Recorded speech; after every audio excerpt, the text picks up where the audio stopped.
지난번 수요 포럼을 개최할 때만 해도 상당히 더워서 넥타이들도 모두 안 메고 왔었습니다. 저 역시 그랬었고, 근데 역시 바람은 계절의 순환을 어기지 않는 것 같습니다.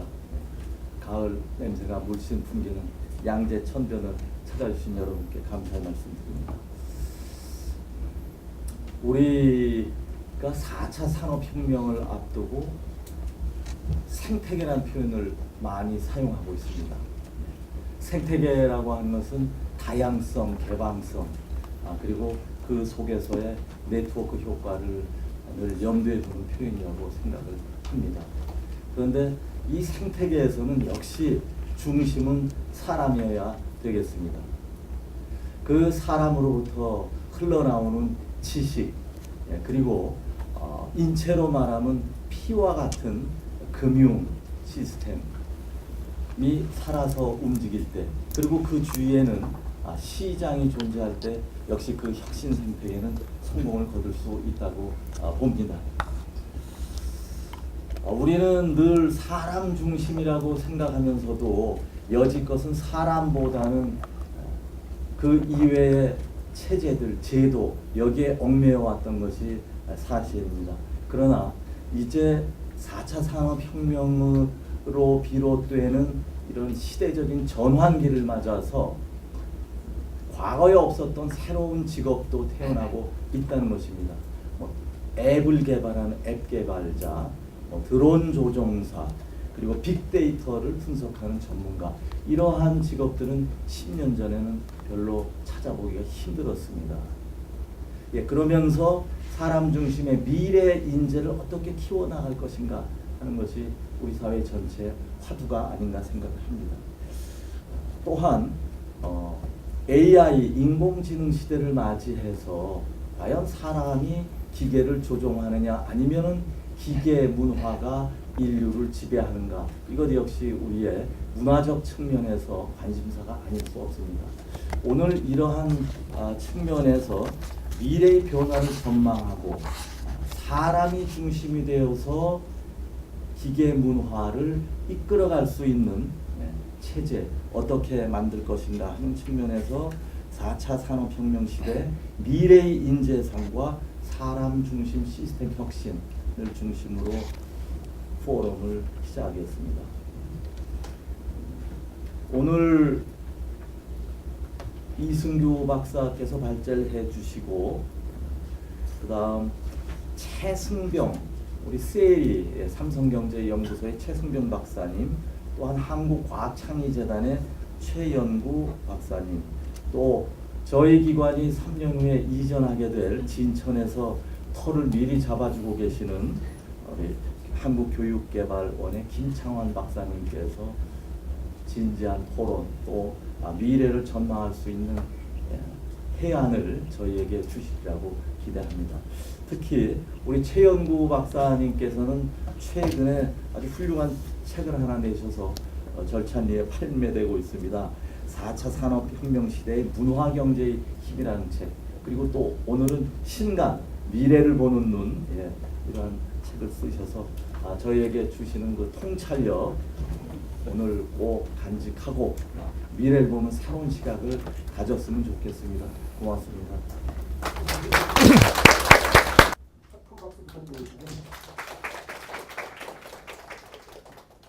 안녕하세요. 키스텝 미래예측 본부에서 과학기술 예측 연구를 하고 있는 이승규입니다. 오늘 제가 말씀드릴 내용은 그 4차 산업혁명이라고 불리우는 그 기술의 진보, 그 기술의 진보가 요구하는 새로운 그 인재상에 대해서 조금 살펴보고, 그런 인재상을 지원할 수 있도록 시스템은 우리가 어떻게 바꿔 나가야 될지에 대해서 논의를 하려고 합니다.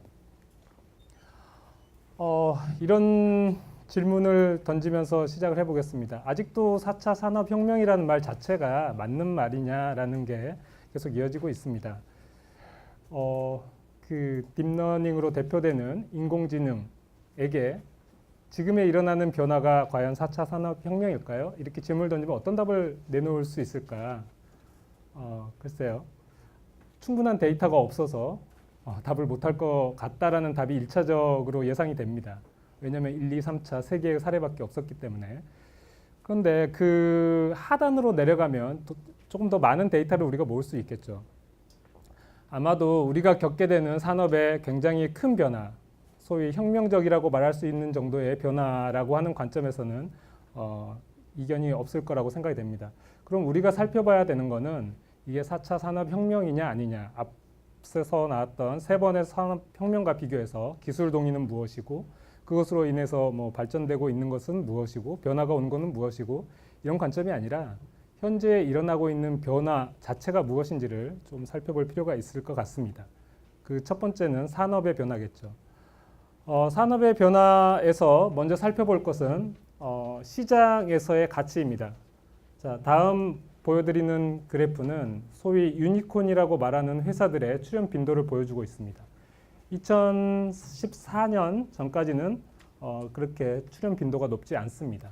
2015년도를 넘어서면서부터 굉장히 많은 유니콘 회사가 출몰을 하고 있습니다. 자, 아직 매출도 발생하지 않는 스타트업의 기업 가치가 1조 달러를 넘어선다는 것은 굉장히 시장에서 어떤 큰 변화가 일어날 것이고 거기에 대해서 이미 선점하고 있는 그런 플레이어가 없다는 뜻이죠.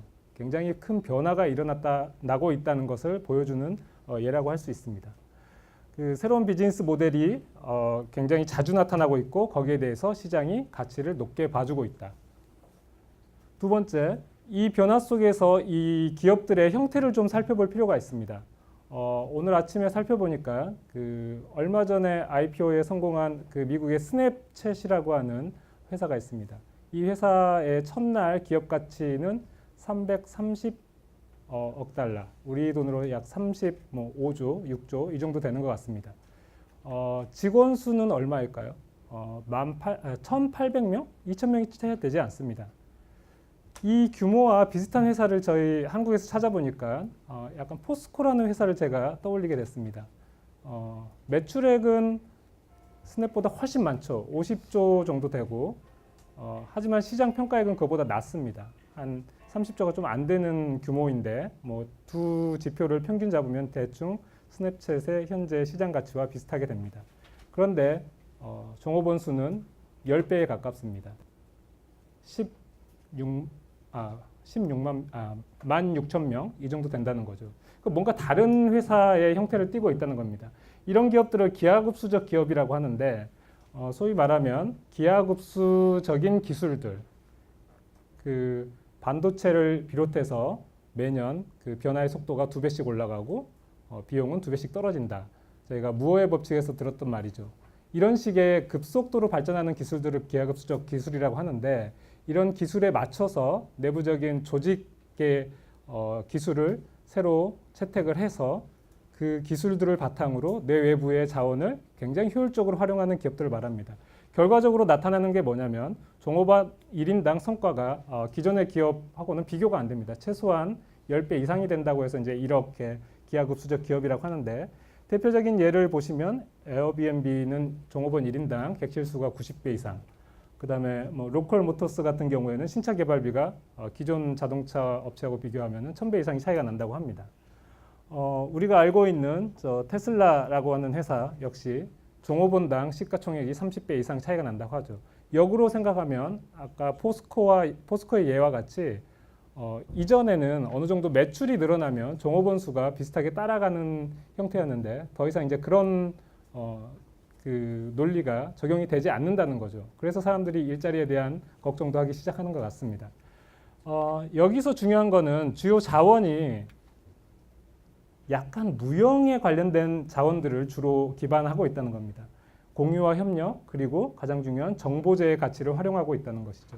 정보제, 우리가 보통 데이터, 인포메이션, 날리지 이렇게 표현하는 것들인데, 자, 이런 부분들이 사업 모델에 있어서 중요한 가치로 등장하고 있다는 점에 주목할 필요가 있습니다. 이런 회사들은 목표 자체가 MTP라고 해서 대대적인 변혁을 목적으로 합니다. 이런 그 회사들이 등장하면서 나타나고 있는 경제 시스템의 변화도 살펴볼 필요가 있습니다. 공유 경제와 온디맨드 경제로 우리가 설명을 할 수가 있습니다. 공유 경제라고 하는 것은 그 기존에는 어떤 제품이나 서비스를 기반으로 시장이 형성이 되는데 그런 게 아니라 온라인 네트워크상에서 미사용 자산과 또 인적 자원을 공유하는 그 과정에서 어떤 가치가 발생하는 것을 원합니다. 이러다 보니까 그 온디맨드 경제, 그때그때 필요한 자원을 온라인 네트워크를 통해서 조달해서 쓰는 이런 경제가 점점 발전을 하게 되는 것이죠. 자, 이러면서 등장하는 말이 또 긱 경제라는 말이 있습니다. 긱 이코노미에서 말하는 긱은 그 원래는 그 재즈 공연장 주변에서 일회성으로 연주자를 채용해서 연주를 마칠 때 그때 채용되는 그 연주자들을 긱이라고 불렀다고 합니다. 조금 더 설명을 해드리면 근무 시간을 스스로 선택하고 복수의 고용주 아래에 있지만 유동적으로 일자리를 바꿀 수 있는 사람을 긱이라고 칭하고 있습니다. 최근에 발행된 맥킨지의 보고서를 보게 되면 그 소위 말하는 이런 긱 같은 인디펜던트 워커가 어느 정도 되고 있느냐 보니까 미국과 EU에서 약 1억 6천만 명 정도가 이미 이런 긱 워커로서 활동을 하고 있다라는 보고가 있었습니다.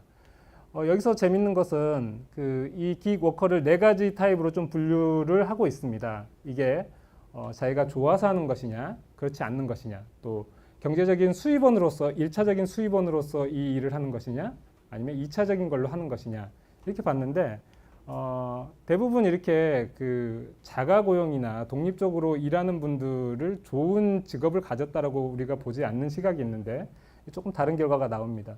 그 주 수입원이지만 그 자기가 좋아하는 어떤 아이템을 가지고 일을 하는 굉장히 전문적인 그 아이템을 가지고 일을 하는 캐주얼 어너가 가장 높은 비율로 나왔다는 것이죠. 이런 것이 가능한 것은 앞에서 말한 온디맨드 경제, 공유 경제 이런 것들이 약간 이제 주류로 등장하고 있다라는 것을 보여주는 예라고 할 수가 있겠습니다. 여기서 또 중요하게 잊지 않고 살펴봐야 될 게 플랫폼이라는 것입니다. 플랫폼이라고 하는 것 자체가 앞에서 말한 공유 경제나 온디맨드 경제, 또 긱 경제를 이렇게 받쳐주는 것이라고 할 수가 있는데 플랫폼에서 우리가 꼭 기억해야 될 것은 이 플랫폼은 가장 그 핵심이 양면 시장을 형성을 해준다는 것입니다. 그러니까 수요와 공급이 있다라고 한다면 그들을 일일이 어떤 방식으로 유형을 나눠서 연결을 시켜주는 게 아니라 굉장히 다양하게 자유롭게 연결이 일어날 수 있도록 가장 핵심적인 컴포넌트를 갖추고 그들이 서로 만나서 거래를 할 수 있는 룰을 만들어주는 것으로 끝나게 되는 것이죠. 앞에서 말한 그 익스포넨셜 오거니제이션의 상당수가 이런 플랫폼에 기반을 하고 있습니다.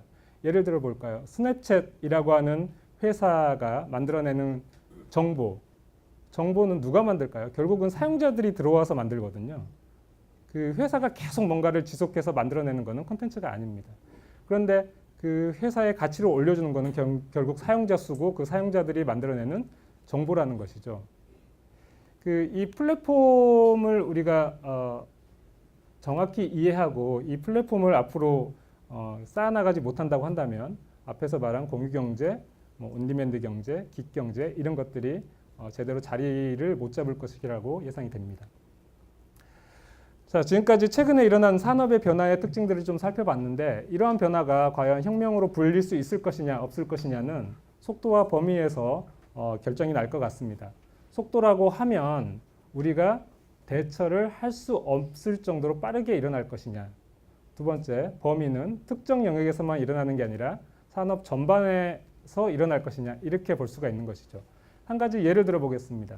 속도에서 제가 재미있게 기억하고 있는 사례는 안젤리나 졸리의 사례입니다. 안젤리나 졸리는 2013년에 23andMe라고 하는 유전자 검사 회사에 검사 결과를 받고 아직 발병하지 않은 상태인데 유방 절제 수술을 받았습니다. 물론 미국이라는 나라가 그 유방 보건술에 관련된 그 보험 시스템이 굉장히 잘 돼 있다고 합니다. 기술도 발전해 있고요. 그러니까 이제 그런 거에 대한 부담감이나 불안감은 없는 상태에서 쉽게 결정을 했겠지만 문제는 그게 아니죠.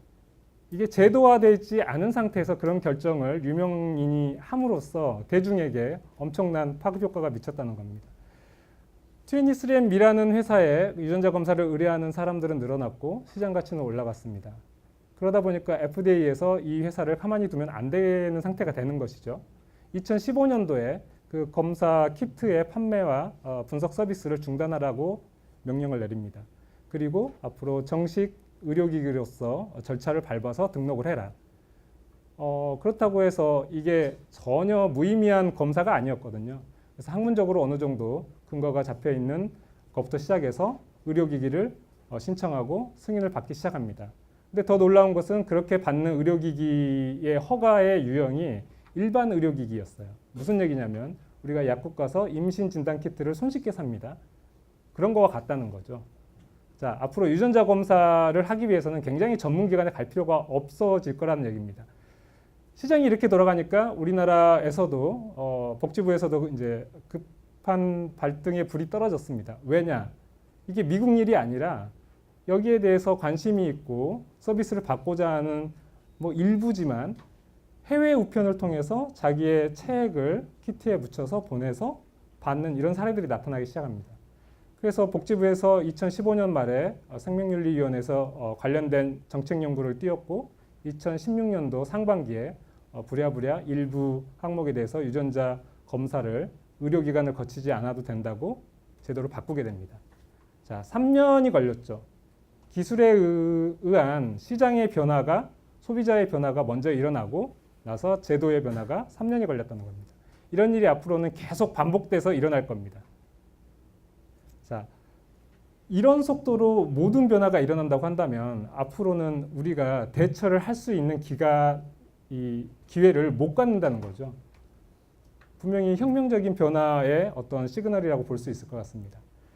범위라고 하는 부분은 아직까지는 좀 여유가 있는 것 같습니다. 어디까지 지금에 일어나는 변화들이 퍼질지는 조금 더 두고 봐야 되겠죠. 뭐 아까 말씀하신 그 문화라고 하는 부분, 그런 부분이 바뀌지 않는다면 사실은 조금 변화가 더디게 일어날 수 있고 뭐 여러 가지 문헌에서 한국이 그 다른 나라에 비해서 그런 문화적인 변화가 조금 늦을 수 있다. 뭐 이런 예견도 나오고 있습니다. 그래서 이 부분은 조금 지켜봐야 될 것 같습니다. 이런 변화를 이끌어낸 것은 최근의 기술 변화가 가지고 있는 그 독특한 특성 때문입니다. 크게 저희는 새로운 기술의 DNA라고 표현을 하고 있습니다.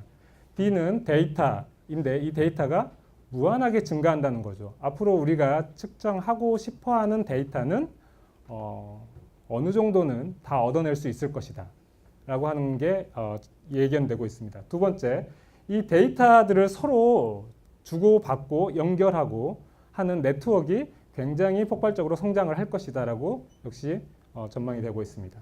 세 번째, 그런데 이 두 가지를 돌리고 얻으려면은 결국 필요한 것은 전력 문제가 해결이 돼야 됩니다. 최근에 알파고 2.0이 우리에게 보여졌을 때 많이 등장한 게 작년에는 슈퍼컴퓨터를 뭐 몇 대를 돌렸다라고 했는데 올해는 그 칩으로 뭐 해결을 했다. 뭐 이런 얘기들을 많이 들어보셨을 것 같아요. 전력 문제를 줄이는 노력도 되고 있습니다만은 조금 더 획기적인 변화도 우리가 앞두고 있습니다. 양자 컴퓨터나 뉴럴 컴퓨터 같이 굉장히 짧은 시간 안에 저전력으로 모든 그 정보를 처리할 수 있는 시스템도 거의 실용화 직전에 와 있기 때문에 이런 부분들도 앞으로 해결이 될 거라고 생각이 됩니다. 자, 그리고 이런 변화들의 위에 인공지능이 굉장히 일상화될 것이다. 이런 변화가 나타나는 것은 결국은 데이터의 가치 변화를 가져와서 데이터라고 하는 걸 통해서 연결되지 않을 것은 없다. 다시 말하면 기존에 우리가 어떤 분류를 가지고 유형을 나눠서 제도를 만들고 행동 양식을 만들고 했던 것들이 이제 다 무의미하게 될 수 있다는 것이죠. 기계의 능력이 그렇게 데이터를 기반으로 엄청나게 발전을 할 것이다. 그러니까 인간이 어떻게 변화할 것인지를 고민해야 된다. 이제 이런 문제로 이어지는 것 같습니다.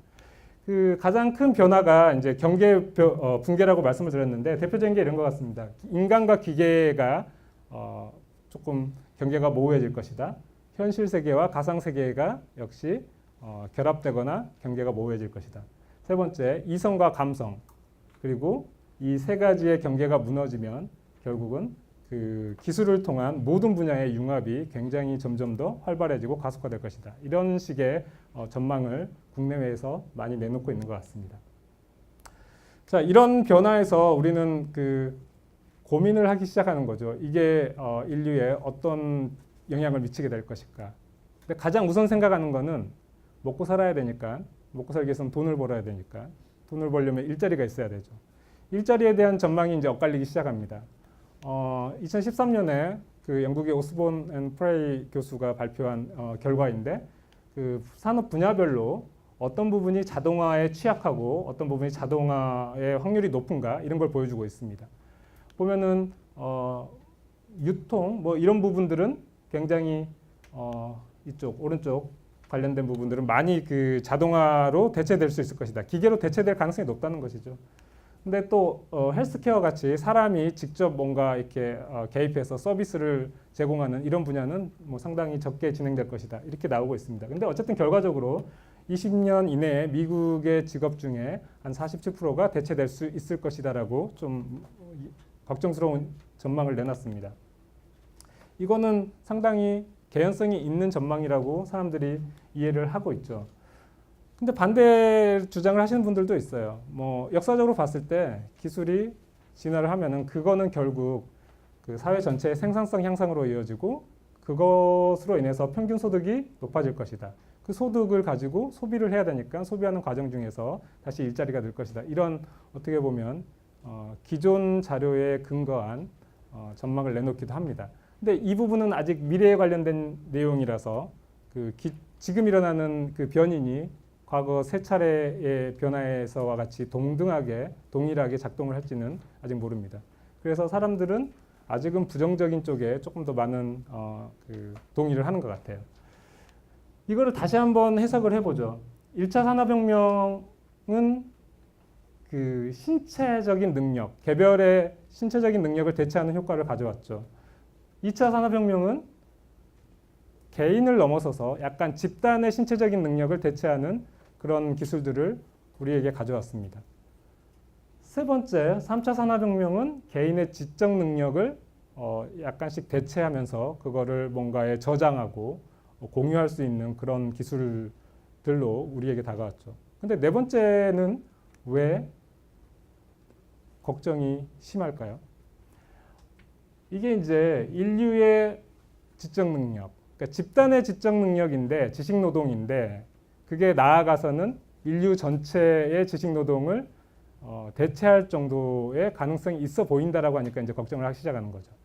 왜 걱정이 되냐고요? 남아있는 인간의 능력이 무엇일까?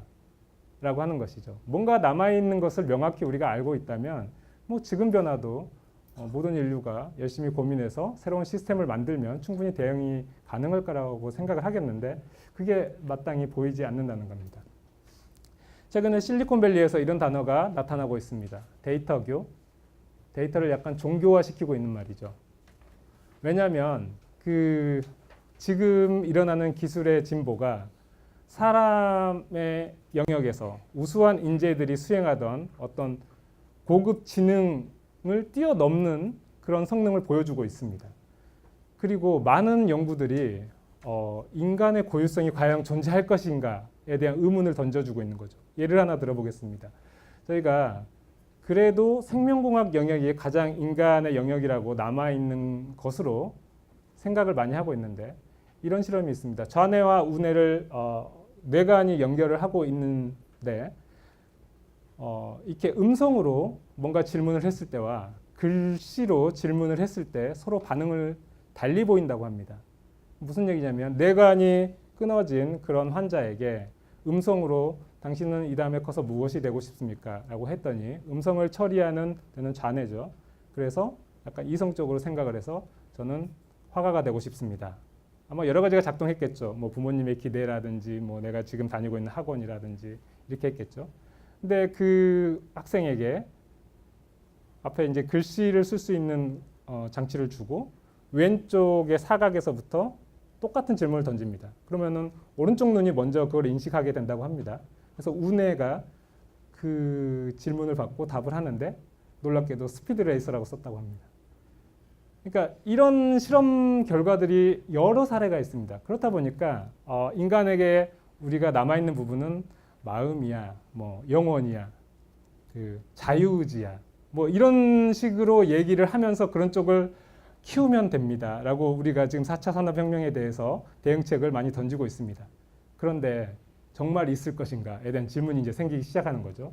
그렇다 보니까 인간 역시 복잡한 유기체지만 이게 여전히 알고리즘일 뿐일 것이다라는 이렇게 해석을 하시는 분들도 있습니다. 그렇다 보니까 그렇다고 한다면 앞으로 데이터와 알고리즘으로 설명이 되지 않고 극복이 안 되는 것은 없을 것이다. 수준은 인간보다 훨씬 높은 수준으로. 그렇다 보니까 이제 데이터 교라는 게 생기는 것이죠. 자, 알고리즘의 한계를 찾는 데서 우리의 대응 방법을 접근해 볼 필요가 있다고 생각이 됩니다. 두 번째, 인간의 차별성이라고 우리가 말하고 있는 마음, 감수성, 자유의지 이런 것들이 과연 실제하는가에 대한 고민이 조금 더 필요하다고 봅니다. 사회 변화를 다시 한번 돌아와서 살펴보겠습니다. 산업의 변화를 둘러싸고 있는 게 사회 변화죠. 1년 전에 알파고가 이세돌 구단을 이기면서 한국에서 이 이슈가 굉장히 이제 전면에 등장하게 됐습니다. 사실 우리나라는 좀 늦었죠.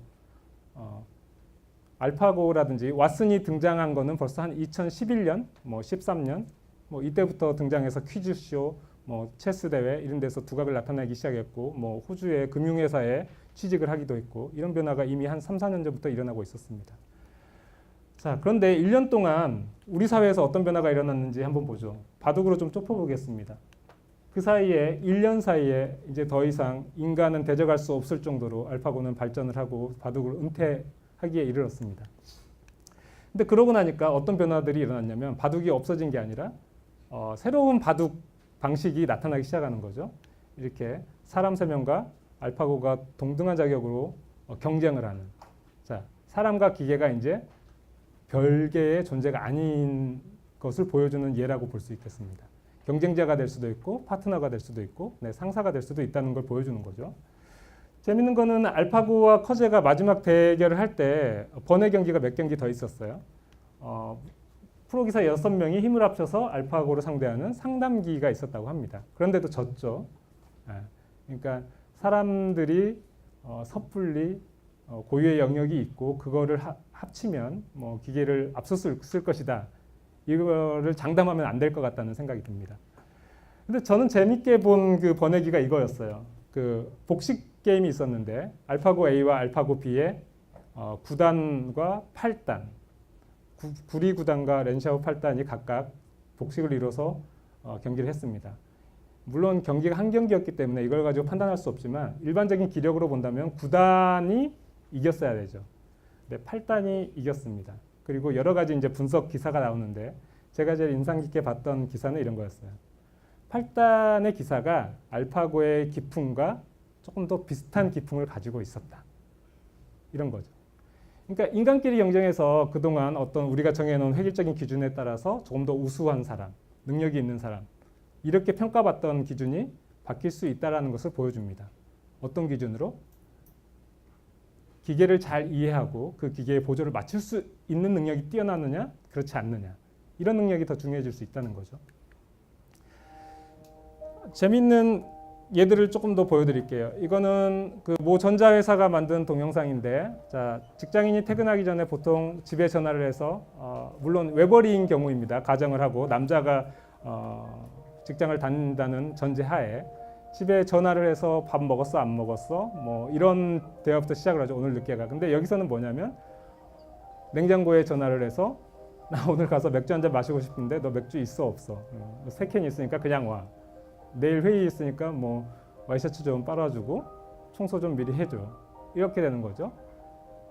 이게 이제 회사에서 동료뿐만 아니라 일반 생활에서도 중요한 어떤 동료, 가족이 될 수 있다는 걸 보여줍니다. 두 번째는 이건 모 유리 회사가 만든 그 동영상입니다. 유리는 사실은 4차 산업혁명의 모습을 그릴 때 자주 등장합니다. 왜냐하면 디스플레이의 모든 겉면이 유리로 되어 있기 때문에. 여기서 보여주는 거는 이런 거예요. 눈 뜨는 순간 모든 세계와 연결이 된다는 거죠. 어떤 공간에서 어떤 시간에 있느냐에 따라서 지금은 누구와 연결되기도 하고 연결되지 않기도 합니다. 근데 여기서 보면은 눈 뜨자마자 모니터를 하나 켜는 순간 무엇과 연결되기 시작합니다.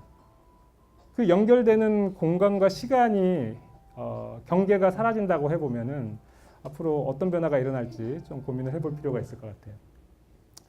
가장 핵심적인 건 이런 거죠. 4차 산업혁명을 가상현실과 실제 현실 간의 결합이라고 표현을 하시는 분도 있습니다. 그게 맞는 얘기죠. 그거를 잘 보여주는 게 이런 건데 가상현실, 증강현실 기술을 합친 혼합현실이라는 기술입니다. 사람이 어떤 기어 같은 특정한 장치 없이도 그 가상의 현실을 실질적으로 볼 수 있게 해주는 거죠. 물론 저 천장에 수많은 빔 프로젝터가 달려 있다고 합니다. 자, 이런 것들이 이제 이렇게 나타나게 되면은 사실 이런 포럼도 이렇게 모여서 할 필요가 없게 되고 모르겠습니다. 저는 그 키스텝에서 가장 그 낙 중에 하나가 1년에 그래도 해외 출장 가서 학회에서 발표하는 거였는데 앞으로는 이제 가지 못할지도 모르겠다는 생각이 드는데 또 반대로 생각하면 이런 것도 있어요. 그 페이스북이 오큘러스라고 하는 VR 기기 회사를 인수를 합니다. 왜 인수를 했을까 처음에 되게 의아했죠.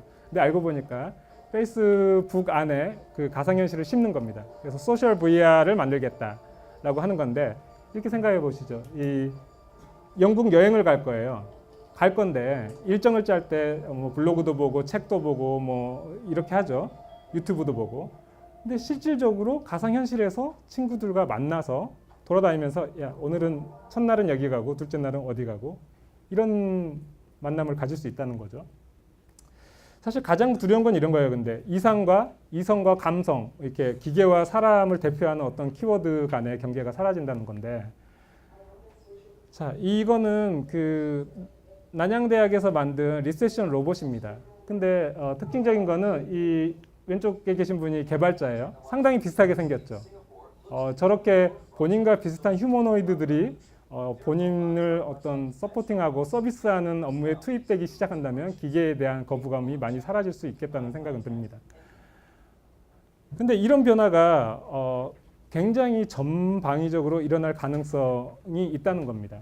예를 들면 우리는 그동안 경제성장과 삶의 질 뭐 이런 것들은 전혀 다른 영역이라고 생각을 하고 있어요. 어떤 R&D의 사업 구조도 그렇고 그것에 대응하는 키스텝의 내부 부서의 이름조차도 이런 것들을 나눠서 대응을 하고 있습니다. 거기서 일어나는 모든 평가와 기획도 다른 지표들이 적용이 되고 있죠. 근데 거기서 그 핵심적인 걸 살펴볼까요? 삶의 질을 따질 때는 시장 가치 같은 걸 좀 이렇게 후순위에 둡니다. 측정하지 못하는 것들이 많고 무형의 것이 많고 시간이 걸리는 게 많다라고 생각을 했죠. 근데 사람들이 더 중요하게 생각하는 게 경제 성장이 아니고 삶의 질이다라고 생각하기 시작을 했죠. 한국도 그게 심해졌어요. 왜 그러느냐? 이게 국가는 뭔가 발전하고 대기업들은 발전하는데 우리의 삶은 나빠지는 것 같다는 느낌을 자꾸 받기 시작하는 거죠. 실제 지표가 그걸 보여주고 있습니다. 우리나라 GDP 순위는 세계 11위지만 삶의 질 지수는 OECD 국가 중에서 27위고 그 유엔이 발표하는 행복도 지수는 178개국 중에서 57위, 58위 뭐 여기에 머물고 있습니다. 이렇게 이제 격차가 점점 벌어지는 거는 원인을 살펴봤더니 소셜 서포트를 나는 못 받는 것 같다. 이렇게 되는 거죠.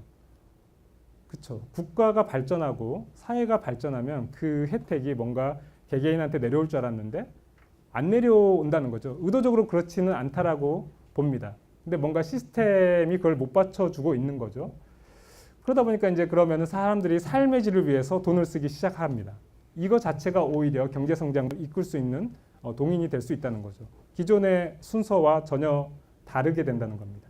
제조업과 서비스업은 어떻습니까? 그 인더스트리 4.0으로 대변되는 독일의 사례를 보면 공장 안에 있는 노동자가 분명히 줄었어요. 지금도 줄고 있고. 그런데 거기서 고민을 할 때 등장하는 여러 단어들이 있습니다. 뭐 경험의 공장? 그 경험이라고 하는 거는 데이터화 될 수도 있겠지만 라이브한 거, 리얼한 어떤 데이터들은 사실은 계속 사람이 돌아다니면서 밖에서 뭔가 이렇게 수집을 하고 생산을 하고 이 기계 시스템에 전달을 해야 되는 거죠.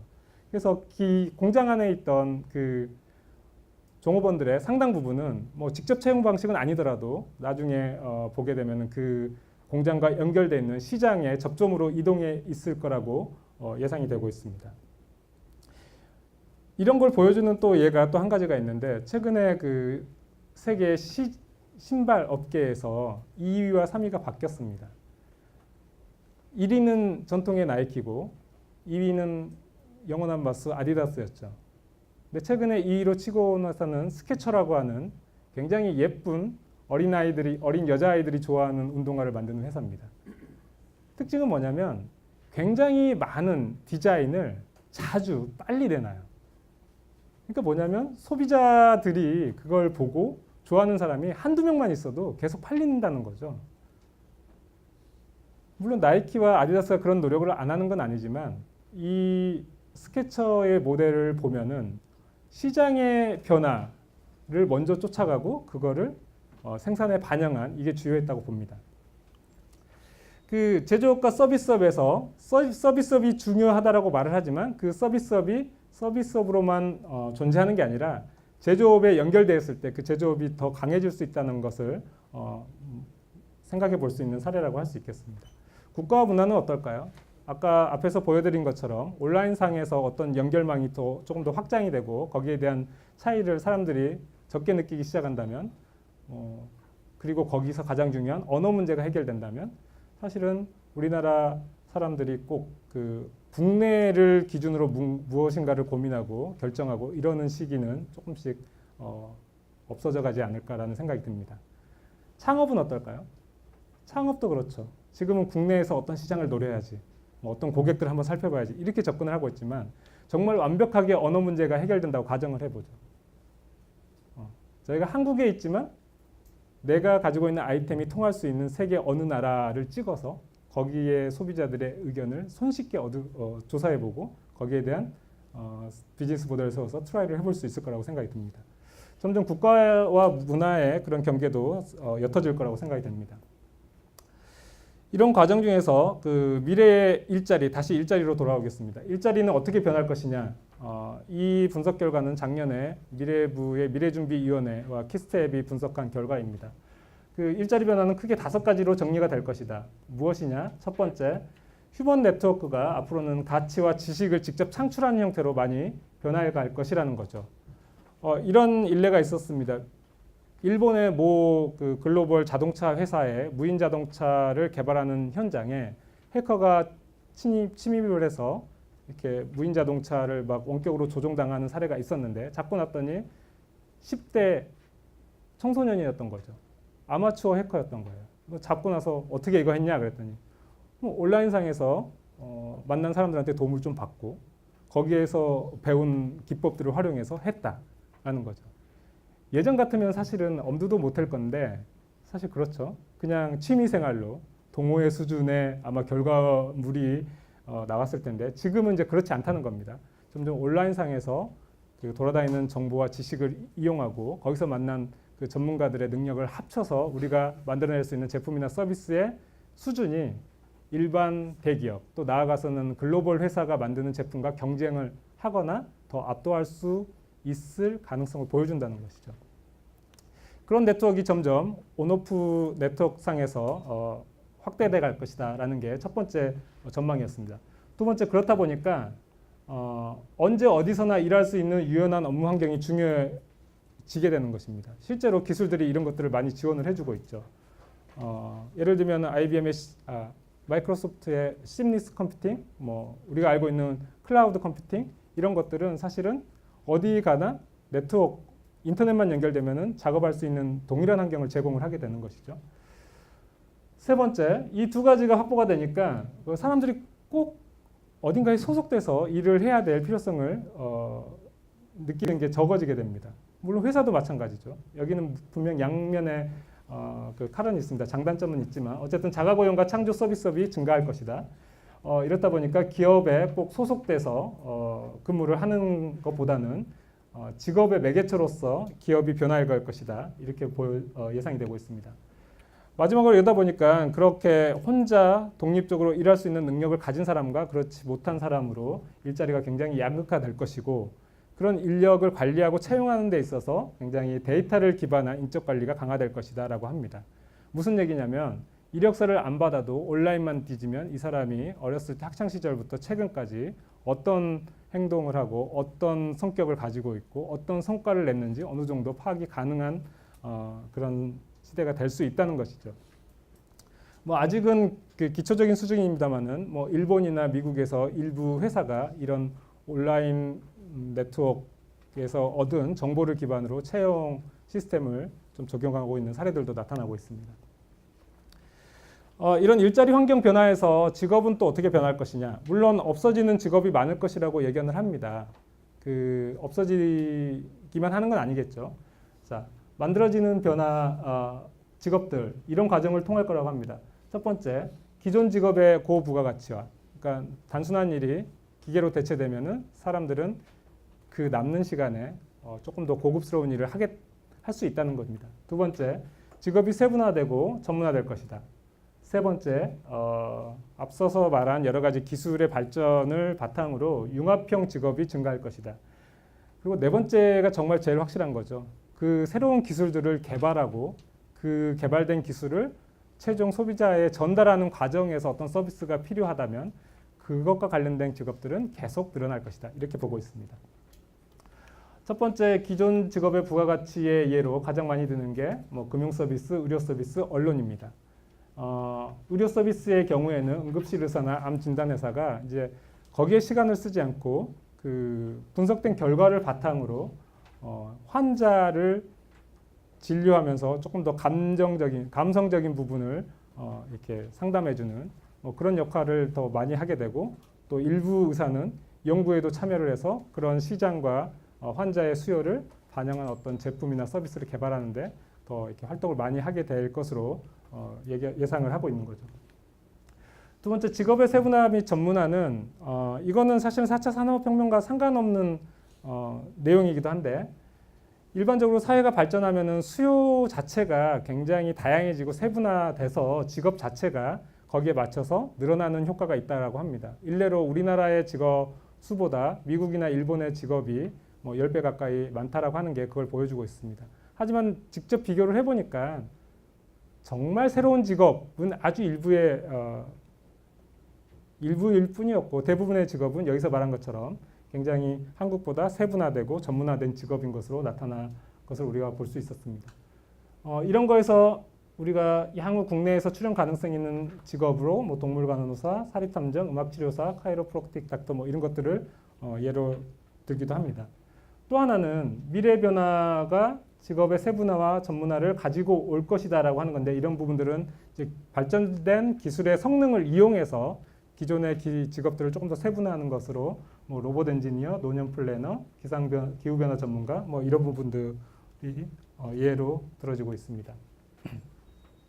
세 번째, 융합형 직업의 증가는 뭐 요리사 농부, 데이터 분석가, 사연자 경험 디자이너, 홀로그램 전시기획가 뭐 이런 예들이 들고 있는데, 요리사 농부 하니까 다들 갸우뚱해요. 4차 산업혁명 시대에 무슨 요리사 농부냐, 톱밥 가꾸면서 이렇게 직접 요리하는 그분들 말하는 거냐. 근데 이렇게 생각을 해보시죠. 수요가 굉장히 세분화되고 그러면서 입맛이 까다로운 미식가들이 점점 늘어난다고 가정을 해보시죠. 그 국내에서 굉장히 유명한 셰프가 하는 데 가서 음식을 시켜 먹었어요. 파스타를 시켜 먹었는데 로마에서 먹었던 그 맛이 아니야. 뭐 이럴 수 있는 거죠. 그 첫 번째 차이는 뭘까요? 식재료의 차이겠죠. 자, 식재료는 그러면은 지금 같으면 로마 현지의 맛을 내기 위해서 직수입하는 방식이 있을 겁니다. 근데 그게 비싸고 시간 많이 걸리니까 안 하죠. 그런 식당이 없는 이유가 그런 겁니다. 자, 그런데 이제 기술이 발전해서 어떤 게 가능해질까요? 식당 한 켠에 조그만 방이 있고 거기에 도시농업에 관련된 기구들이 등장을 합니다. 그리고 로마 근교에서 재배되는 식재료에서 중요한 맛을 내는 성분을 똑같이 만들어낼 수 있게 유전자를 조작하거나 아니면 그 육종을 한 그런 부분들을 직접 생산을 해서 재료로 쓰게 됩니다. 자, 이런 레스토랑이 나타날 수 있겠죠. 그게 시장의 선택을 받을지는 또 다른 문제입니다만, 어쨌든 그 기술이 발전하면서 전혀 우리가 융합시키지 못할 것 같은 형태의 직업들이 융합하는 형태로 나타날 것이라고 예상이 됩니다. 가장 확실한 게 그 새로운 기술들을 개발하는 직업들, 또 그런 것들을 소비자들에게 전달하는 과정에서 서비스를 해야 될 직업들, 그런 부분들은 여전히 유망한 직업으로 예상이 되고 있습니다. 이런 일자리와 직업 변화에서 한국 사회의 좀 특징을 살펴봐야 되는데 이런 부분들이 다음과 같이 좀 정리가 됐습니다. 첫 번째, 저출산 고령화가 심해도 너무 심하다라는 거죠. 이게 이쪽 그래프에서 그 빨간 선이 한국입니다. 한국의 합계 출산율만 바닥에서 헤어나지를 못하고 있습니다. 올해 더 줄었다는 뉴스가 많이 나오고 있죠. 두 번째, 높은 청년 실업률과 양질의 일자리가 부족하다. 이것도 거의 뭐 세계 최고 수준인데 오른쪽에 빨간 그래프를 보게 되면은 청년 실업률이 다른 OECD 국가에 비해서 거의 2배 가까이 높은 것을 볼 수가 있습니다. 이게 이제 무슨 문제를 일으키냐면 이 젊은 그 청년들이 앞으로 한국의 주류가 돼야 될 세대들인데 미래 세대가 삶이 불안정해지면 사회 자체가 불안해질 수 있고 발전의 기반도 사라질 수 있다는 거죠. 세 번째, 이것도 재미있는 분석 결과인데 세대 간 인적 역량 차이를 주요 국가와 비교를 해봤습니다. 빨간색이 한국입니다. 한국은 문해력, 수리력, 문제 해결력 이 세 가지 모두 20대까지는 거의 세계 최고 수준인데 한 30대, 40대 되면서 평균 수준으로 내려갔다가 5, 60대 되면은 거의 세계 최하위권으로 내려옵니다. 물론 첫 번째 원인은 세대별 교육 수준의 차이고 또 그 당시에 사회 경제의 수준이 차이가 났기 때문에 이런 차이로 이어진다라고 보지만 두 번째 이유는 이 능력들을 학교에서 배우고 나서 직장과 일상생활에서 활용을 안 한다라는 것에서 찾기도 합니다. 그것과 비견되는 예가 미국입니다. 미국이 이 초록색입니다. 초록색 보면은 거의 그 뭐 1, 20대 때 일본이나 한국에 비해서 굉장히 낮은 수준이에요. 근데 나이 연령대에 따라서 거의 변화가 없습니다. 제일 적습니다. 그래서 컴퓨터를 이용한 문제 해결력 같은 경우에는 60대 되면 세계 최고가 됩니다. 근데 그 미국의 경우에는 보게 되면은 그렇게 교육받은 거를 직업과 직장과 일상생활에서 활용하는 빈도가 가장 높습니다. 그러니까 이거는 우리가 조금 앞으로 교육이나 그 미래 인재상을 설정하는 과정에서 굉장히 중요하게 좀 살펴봐야 될 부분이라고 생각을 합니다. 한국은 서비스업이 여전히 좀 그 일자리 채용 비중에 비해서 부가치 생산 비중이 한 10% 이상 정도 낮습니다. 그러니까 생산성이 낮다는 것이라서 뭐 반대로 하면 기저효과라고 해서 앞으로 여기서 좀 발전의 어떤 기회를 찾을 수 있지 않겠느냐 뭐 그렇게 분석을 하기도 합니다. 그리고 직업 자체가 직업이 꼭 줄어들 거다라는 전망만 나오지는 않고요. 뭐 정부 출연기관에서 낸 보고서이긴 합니다만은 늘어날 수 있는 가능성도 상당히 있다라고 예견을 하는데 이게 국내뿐만 아니라 외국에서 그 발표한 보고서에도 보면은 여기 제일 오른쪽 끝이 한국입니다. 뭐냐면 자동화로 인한 소멸 가능성이 있는 직업의 비율이 가장 낮게 전망이 되기도 하죠. 물론 이 전망에 대해서 이미 자동화가 많이 돼 있어서 그런 거다라고 분석을 하시기도 하는데 뭐 어쨌든 현재 기점으로 앞으로 추가적으로 일어날 변화는 좀 적을 수 있다. 뭐 이렇게 해석할 수 있는 부분입니다. 뭐 마지막으로 과학기술에 대한 뭐 국가 사회적인 관심도 높고 거기에 투입도 많이 하고 있어서 관련된 전문가들이 많이 수급이 될 것이다라고 하는 것은 긍정적인 부분이라고 할 수 있겠습니다. 그래서 이게 아마 대동소이하게 이런 대응책을 총론으로 내놓으시는 것 같아요. 4차 산업혁명에서 우리가 믿을 것은 젊은이들의 역량 강화 그리고 그것을 잘 활용할 수 있게 하는 시스템 뭐 이 두 가지를 많이 말씀을 하시는 것 같습니다. 그게 틀린 말은 아닌 것 같은데 이제 강론을 정확히 찾아야 될 부분인 것 같고 강론을 찾을 때 조금 더 파격적으로 좀 접근할 필요가 있지 않을까 싶습니다. 미래 인재상에 대해서 몇 가지 분석 사례들을 좀 살펴보겠습니다.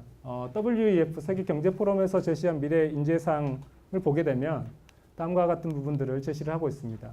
비판적 사고, 문제 해결력, 그 다음에 창의성 이 두 가지가 필요하다라고 보면서 함께 의사소통, 협력 능력도 중요하다 이렇게 표현을 하고 있습니다. 그리고 이런 것들이 가능하는데 좀 도움이 될 만한 인성들, 기본 캐릭터들이 무엇이 있느냐? 호기심, 일관성, 도전정신, 주도성, 리더십, 사회화 문화인식, 적응력 이런 겁니다. 전반적으로 보게 되면은 뭔가 획일적인 부분에서 좀 탈피하는 게 필요한 그런 것들을 요구를 하고 있습니다. 우리나라처럼 굉장히 어떤 일관성 있는 그 기준하에서 평가를 받고 그 평가 결과가 평생을 따라가는 나라가 아마 없을 거라고 생각이 드는데 이런 부분들하고 전혀 반대되는 역량과 인성을 요구를 하고 있다는 거죠. 그리고 그런 것들 과정에서 앞으로는 의사소통 협력, 이런 누군가랑 어디인가랑 연결되어 있는 능력이 많아야 된다는 겁니다. 그런 것들이 나타나야 비판적 사고 문제 해결력과 창의성이 생길 거라고 합니다. 맥킨지에서 발표한 미래 한국 기업의 인재상입니다. 여기서 보게 되면 강조하는 것들이 있죠. 외부에서 성과 창출의 동력을 외부에서 찾아야 된다. 또 유연하고 기민하게 그런 외부의 기회와 아이디어를 포착하면 결정을 해야 되고, 성장 방식은 뭔가 패스트 팔로우나 뭐 효율성을 높여서, 그러니까 소위 우리가 말한 뭐 수건을 짜서 뭐 하는 그런 방식은 이제 통하지 않는다는 거죠. 굉장히 혁신적인 거, 대대적인 혁신을 추구하는 거, 이런 것들이 중요해질 것이다. 그리고 외부 상호작용도 광범위한 네트워킹이 필요하고, 조직 관리도 지원, 조율, 협상 뭐 이런 것들이 필요하다. 행동 양식은 세대와 지역을 아우르는 거다. 이게 종합을 해보면 서로 다른 키워드를 쓰고 있지만 전체적으로는 커넥팅을 강조를 하고 있습니다. 혼자 살면 안 된다는 거죠. 똑똑한 천재보다는 인기 있는 돼지가 조금 더 대우를 받을 거고 앞으로 우리의 발전을 이끌 수 있을 것이다 라고 할 수 있겠습니다. 미래부와 키스텝이 작년에 시행한 설문조사 결과에서도 이런 부분이 나타나고 있는데, 미래의 중요 역량과 현재의 중요 역량을 평가해달라고 국내 일자리 전문가 500여 분에게 질문을 던졌습니다. 그랬더니 정책, 대학, 기업, 소속별로 약간의 차이는 있습니다만 공통적으로 나타나는 게, 현재는 우리나라는 업무 내용, 그다음에 그것을 처리하는 능력, 이 두 가지를 굉장히 중요하게 생각을 하고 있는데, 5년 후에는 이런 것들의 중요성이 대폭 감소하고 복합적인 문제 해결 능력, 테크놀로지 관련 능력, 그다음에 사회적인 능력, 시스템 능력, 이런 능력들의 중요성이 커질 것이다라고 예견을 하고 있습니다. 현재 대비 중요성이 굉장히 높아지는 역량에 대한 질문에서도 비슷한 답을 했습니다. 복합적 문제 해결 역량, 사회관계 역량, 시스템적 역량, 테크놀로지 관련 역량, 그리고 인지 능력까지를 꼽고 있습니다. 여기서 조금 특징적인 거는 외국과 조금 다르게 특징적인 부분은, 우리나라가 과학기술에 대한 관심이 많아서 그런지 테크놀로지 관련 역량에 대한 중요성과 앞으로의 중요성 변화를 굉장히 높게 보고 있다는 것이죠. 이거는 굉장히 긍정적인 부분이라고 할 수 있을 것 같아요. 앞에서 우리가 언급했던 것처럼 사회나 산업의 변화가 뭔가 기계를 동등한 파트너, 동료, 또 리더 뭐 이런 식으로 받아들여야 되는데, 그런 관점에서는 굉장히 장점이 될 수 있는 전망이라고 할 수 있겠습니다. 그래서 인재상을 뽑기 위해서 저희가 미래부와 키스텝이 작년에 수행한 연구 결과를 다음과 같은 절차로 진행을 해봤습니다. 여러 가지 역량들을 좀 뽑아서 그 역량들 중에서 필요한 역량들이 무엇이냐 이렇게 질문을 던졌더니 사람마다 굉장히 다양한 답을 했겠죠. 그 역량들 간의 관계를 분석을 했더니 다음과 같은 네트워크가 만들어졌고, 이 네트워크의 구조를 좀 살펴봤더니 특징적으로 여러 개 파편화된 게 아니라 굉장히 핵심적인 역량을 중심으로 계속 양파 껍질들이 더해지듯한 네트워크를 보였습니다. 그리고 그 가장 핵심을 찾아봤더니 사실 이런 분석 안 하고도 사람들이 많이 언급하는 두 가지 능력이었죠. 복합적 문제 해결 능력과 창의력이었습니다. 근데 이러한 네트워크 구조는 다음과 같은 시사점을 주는 것 같아요. 이 두 가지 능력은 어떻게 키우나요? 라고 하는 질문에 대한 답을 조금 주는 것 같습니다. 다른 능력들이 이런 능력을 키우는 1차적인 수단적인 능력이 될 수 있을 것이다. 그리고 그런 것들이 쌓여져야지 최종 성과물로서 창의력이나 복합적인 문제 해결 능력이 나타날 수 있을 것이다 라는 걸 보여주는 거죠. 처음부터 창의력을 키울 수 없다는 뜻이기도 합니다.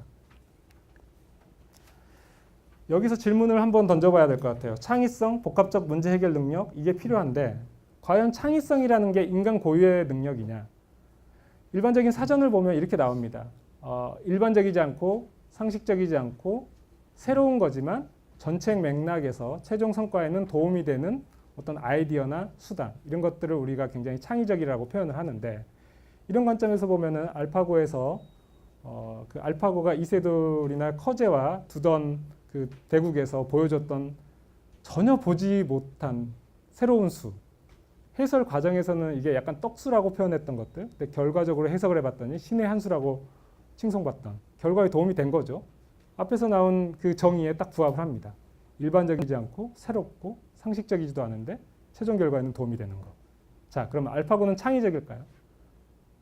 최근에 이런 마젠타 프로젝트라고 하는 것도 구글에서 시작을 한 게 있는데 우리가 또 창의적인 영역이라고 생각하는 게 약간 예술에 관련된 거예요. 근데 그 부분조차도 실제로 시도를 해보니까 사람들이 헷갈려합니다. 예를 들면 유명 작곡가의 음악을 기반으로 학습을 시킨 그 인공지능이 새로 작곡한 곡과 원작자의 곡을 이렇게 동시에 들려줬을 때 사람들이 더 좋다고 느끼는 게 인공지능이 작곡한 곡에 대해서 더 좋다라고 느끼고 그 곡이 그 원작자의 곡일 거라고 추정을 하는 그런 사례가 실험에서 보여졌습니다. 그림도 마찬가지죠.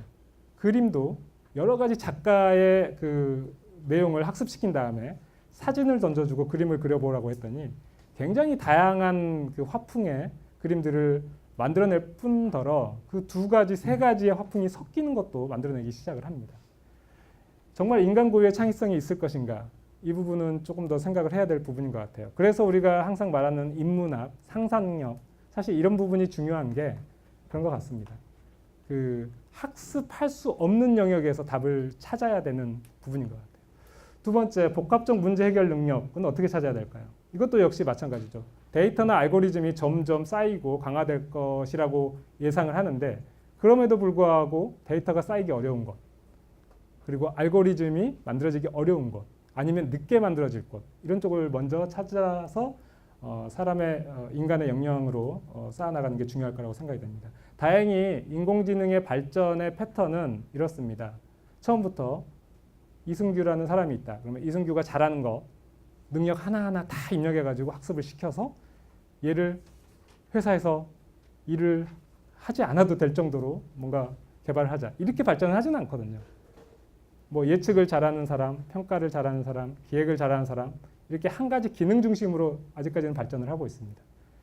그러니까 그 두 가지를 엮거나 세 가지를 엮어야 되는 영역에서는 여전히 사람의 역할이 상당 기간은 유지될 수 있다는 거죠. 그러니까 그런 부분에서 당장은 조금 복합적 문제 해결 능력을 찾아가야 되지 않을까 싶습니다. 결론적으로 이러한 질문 하에서 다음과 같은 제안을 하려고 합니다.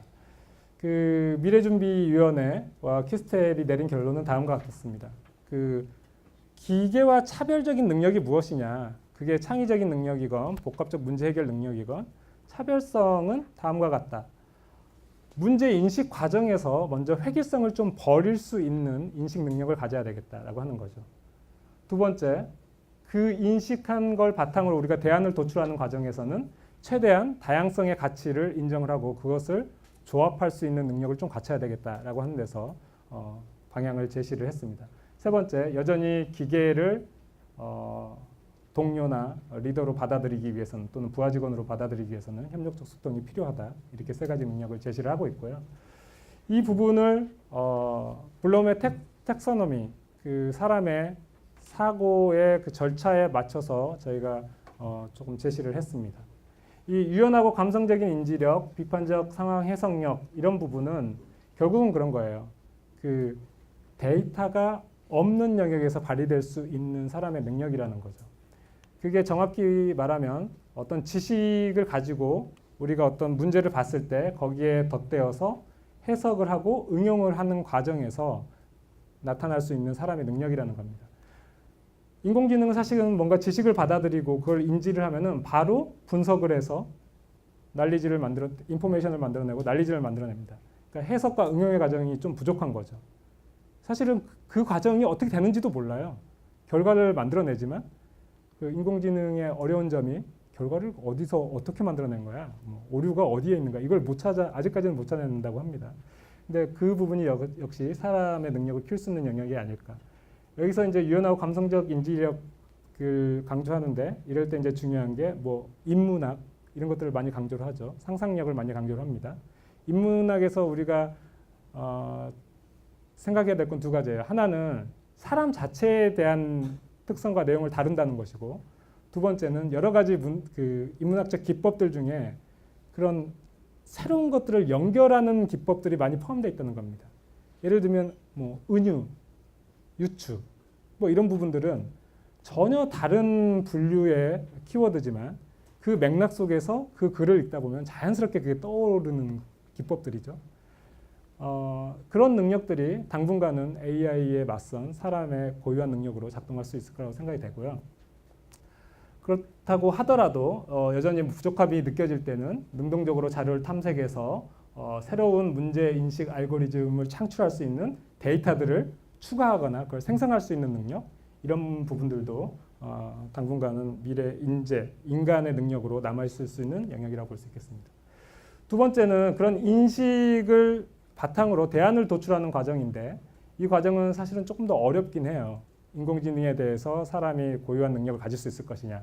하지만 사람 하나하나가 뭔가 그 데이터와 알고리즘으로 해석되거나 상당 기간 해석되지 않을 수 있는 부분이 남아있다라는 전제하에서 접근을 해본다면, 그러한 것을 다양성이라는 관점에서 가치를 평가해주고 그런 것들을 조합을 해서 그 가치를 조금 더 올릴 수 있는 그런 능력들이 필요하겠다.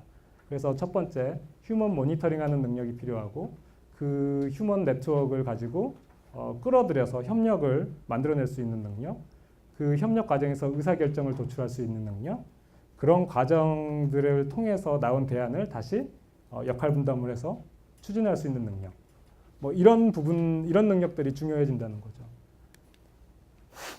그리고 세 번째, 기계를 이해하고 소통할 수 있는 능력, 사람과 기계와의 차이를 정확히 인지하고 조합할 수 있는 능력도 역시 굉장히 중요한 능력이라고 할 수 있겠습니다.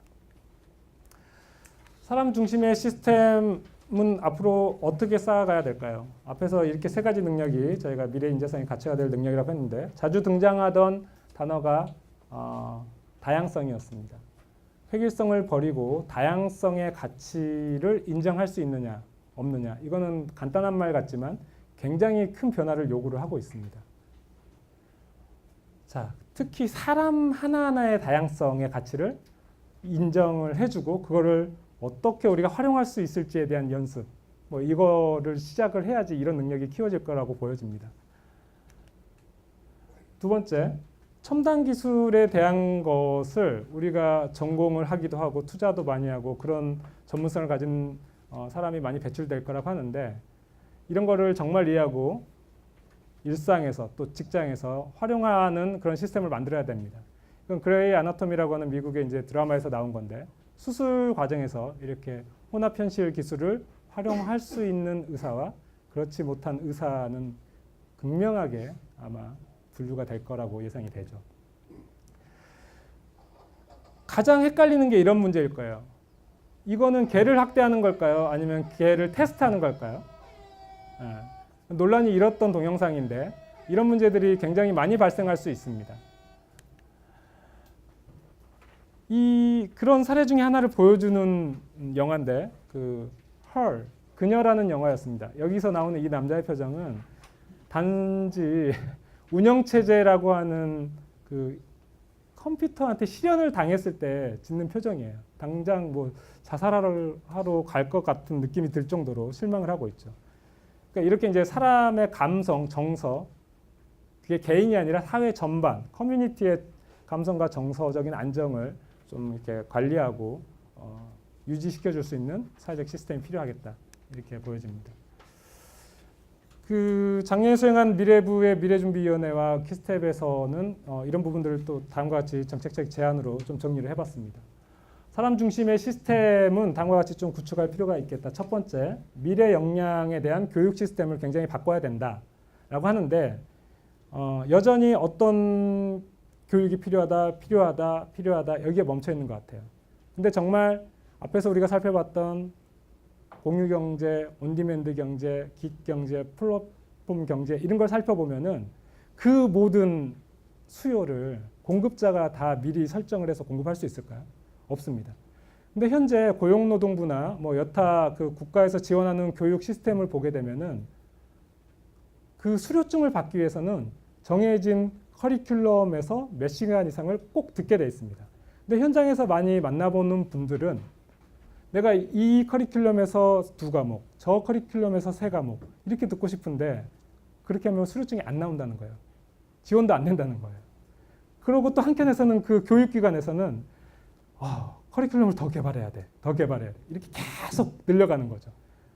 그러니까 이게 뭔가 엇나가고 있는 상황이 아직까지 유지가 되고 있습니다. 그래서 조금 더 수요자의 요구에 따라서 플랫폼 상에서 자유롭게 교육에 대한 양면 시장이 형성될 수 있는 시스템을 좀 고민해야 되겠다. 그게 단순한 뭐 교육의 기술적 기반 강화, 학교 시스템 혁신, 평생 교육 이런 관점에서 적용하는 게 아니라 세 개를 다 터서 그냥 의식주가 사람의 기본 권리라고 한다면 앞으로는 의식주교 이렇게 네 번째 기본 권리로 교육받을 수 있는 권리를 좀 만들어줘야 되지 않나 이런 그 제안을 했습니다. 두 번째, 이렇게 이제 역량을 키우게 되면은 직업을 어쨌든 갖고 노동을 할 수 있는 시스템을 만들어줘야 되는데 현재 같이 기업에 취업을 하는 형태 중심으로는 한계가 있다라는 거죠. 앞서서 말씀드린 여러 가지 그 산업 시스템들이 꼭 그렇지 않아도 좋은 직장을 가질 수 있는 가능성을 보여주고 있습니다. 그래서 직업의 형태를 굉장히 다양화할 수 있는 제도들을 만들어주고 또 그러기 위해서는 기업 문화 자체가 바뀌어야 되겠죠. 세 번째, 이런 걸 바탕으로 좋은 일자리가 창출되기 위해서는 결국은 혁신을 창출하는 노력이나 그 과정에 대한 평가가 제대로 이루어져야 된다는 겁니다. 제조업이 혁신돼야 되고 서비스업이 고부가가치화 돼야 된다. 또 그 과정에서 혁신을 촉진하는 환경이 조성돼야 된다. 이렇게 이제 단절화해서 우리가 정책 제안을 하고 있지만 궁극적으로는 그런 것들이 좀 필요하다. 여전히 이 변화에 따라가지 못하는 분들이 많을 테니까 사회 안전망도 조금 더 포용적으로 만들어야 되겠다. 이렇게 네 가지를 제안을 하고 있습니다.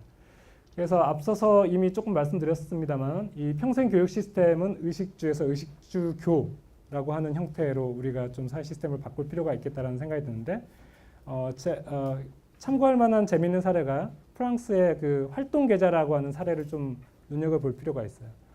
거기는 어려서부터 이렇게 개인당 그 교육에 관련된 계좌가 하나 생깁니다. 그래서 그 직장을 다니고 뭐 이럴 때마다 우리가 지금 뭐 고용보험이나 이런 것처럼 뭔가 지원받는 게 있죠. 근데 그런 것과 상관없이 평생 그 교육에 관련된 계좌가 개설이 되고 거기에 뭔가 활동비가 쌓이게 됩니다. 그래서 내가 꼭 뭐 퇴직하거나 퇴사를 하거나 이래야지 그런 시스템을 이용할 수 있는 게 아니라 직장 다니다가도 뭔가 역량을 더 개발하고 싶으면 그 계좌를 이용해서 또 교육을 받고 다시 또 노동 현장에 복귀를 하고 이런 것들이 굉장히 좀 더 유연하게 이루어질 수 있게 하는 거죠. 두 번째, 직업의 다양화, 기업 문화 혁신은 저희가 앞에 깃 경제에서 미국과 EU 사례에서 좋은 일자리로서의 깃, 좋은 일자리로서의 자가고용자의 그 가능성을 좀 본 적이 있습니다. 근데 그게 가능하기 위해서는 그 조직에 속하지 않더라도 우리가 받아야 되는 여러 가지 기본 그런 그 보장성 그 권리들이 확보가 돼야 된다는 거죠. 뭐 4대 보험을 필요해서. 그래서 그런 거에 대한 좀 전면적인 변화가 좀 필요할 거라고 생각이 됩니다. 혁신지향적인 시스템에서 그 가장 중요한 게 그 사회 전반적으로 우리가 사회적 자본, 뭐 신뢰 이런 얘기도 많이 하지만 거기에 혁신이라고 하는 게 반드시 좀 포함될 필요가 있다라고 생각을 합니다. 그게 있어야지 제조업과 서비스 산업의 고부가가치화도 이루어질 거라고 생각이 되고 조금 작은 얘기입니다만 서비스 산업의 고부가가치화를 위해서는 우리가 서비스 R&D라고 하는 개념에 대한 시각도 좀 바꿔야 될 필요가 있겠다. 한국에서 사실 서비스는 이퀄 공짜예요. 그렇죠? 식당 가서 서비스로 좀 주세요. 이런 표현 제일 많이 쓰죠. 예. 사회 안전망 역시 굉장히 중요해서 이 부분은 꼭 같이 가야 될 부분이라고 생각됩니다. 제 개인적으로는 아직 조금 완결되지 않았지만 다음과 같이 그래서 미래 인재상을 좀 제안을 하고 싶은 마음이 있습니다.